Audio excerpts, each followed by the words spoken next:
बॉलीवुड में ऐसे कई कॉमेडियंस हैं जिन्होंने हर किसी को सिर्फ और सिर्फ अपनी कला से अपना बनाया। मोस्ट पॉपुलर कॉमेडियंस की बात की जाए तो जॉनी लीवर सबकी जुबां पर आते हैं, लेकिन इससे पहले भी कई ऐसे कॉमेडियंस हैं जिन्होंने लोगों के दिलों पर राज किया, जो हमारे बीच आज दूर दूर तक इस लाइमलाइट के बीच नजर नहीं आते हैं। खैर, कॉमेडियंस बॉलीवुड के मोस्ट पॉपुलर कॉमेडियंस की लिस्ट में जॉनी लीवर, परेश रावल, राजपाल यादव, गोविंदा, कादर खान, संजय मिश्रा और महमूद से लेकर शक्ति कपूर का काफी नाम है। इसके अलावा विजय राज, जावेद जाफरी, ये वो एक्टर्स हैं जो कि अपनी कॉमेडी से लोगों का दिल हमेशा जीतते आए हैं। लेकिन क्या आपको मालूम है, इसमें एक ऐसे एक्टर है जो वाकई में बहुत मशहूर रहे हैं और उनकी कॉमेडी का भी एक अलग ही अंदाज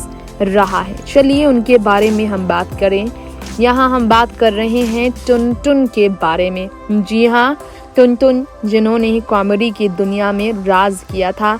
24 नवंबर साल 2003 में हमेशा के लिए वो हम सबसे दूर चली गई।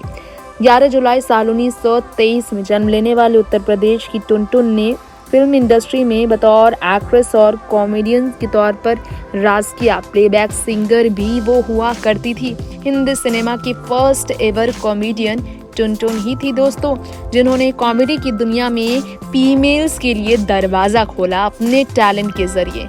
उमा देवी खत्री उनका असली नाम था। 2 शादियां उन्होंने की थी। कहा जाता है साल 1947 से लेकर साल 2003 तक अख्तर अब्बास काजी के साथ उनकी शादी के रिश्ते चले। इसके अलावा मोहन नाम के एक शख्स से उनकी शादी हुई थी।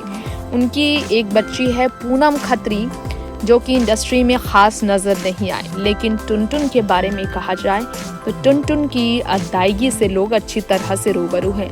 फिल्म दर्द, मिस्टर एंड मिसेस 55, बाबुल, गीत, ललकार, प्यासा और 14वीं का चांद, ये वो फिल्में हैं जिसमें उनकी कॉमेडी हमेशा याद किए जाएंगे। बात की जाए उनके बारे में तो उनकी कुछ यादें हैं जो कि बहुत खास थी। जमीन के लिए माता पिता से दूर हो गई थी वो, ये कहा जाता है। जी हाँ, 60 के दशक की सिंगर और एक्ट्रेस टुनटुन के नाम से हर कोई वाकिफ है, क्योंकि उन्होंने सिर्फ लोगों को हंसाया। लेकिन माने अगर खबरों की तो बचपन से ही गाना गाने की बहुत बड़ी वो शौकीन थी। रेडियो वो सुना करती थी। इस दौर में जब लड़कियों का पढ़ना तक मुश्किल था, तब वो आ गई थी गायकी की दुनिया में और बॉलीवुड की किस्मत में अपना हाथ भी आजमाया और चमकाया भी अपना किस्मत। अब यहाँ पर आई तो वो नौशाद के सामने जिद पर अड़ गई। गाने का उन्हें मौका मिला।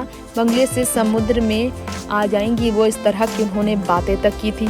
लेकिन ये क्या आपको मालूम है कि इंडस्ट्री में नाम कमाने वाली टुनटुन के बारे में ये कहा जाता है कि अपना मुल्क छोड़कर भारत आकर टुनटुन ने शादी की थी और 45 गाने उन्होंने गाए। प्रेगनेंसी की वजह से, घरेलू जिम्मेदारियों की वजह से फिल्मों से उन्होंने ब्रेक ले लिया था। ये आपको बताना चाहेंगे। हमारी इस रिपोर्ट में टुनटुन के बारे में कहा जाता है कि 200 फिल्मों में तकरीबन उन्होंने काम किया। 90 के दशक में पति के जाने के बाद वो फिल्मों से दूर हो गई थी। आर पार, प्यासा, मिस्टर एंड मिसेस 55, मॉम की गुड़िया तो उनकी फिल्में ही थी। अपने पेरेंट्स के गुजर जाने के बाद वो काफ़ी विवादों में रही थी। कहा जाता है कि उन्होंने इंटरव्यू में कहा था, मेरे माँ बाप कैसे दिखते हैं मैं नहीं जानती। 2.5 साल की थी तभी वो गुजर चुके थे। इस तरह उन्होंने अपनी बातें रखी थी। नेक्स्ट 9 न्यूज़ से ऋतिक रिपोर्ट।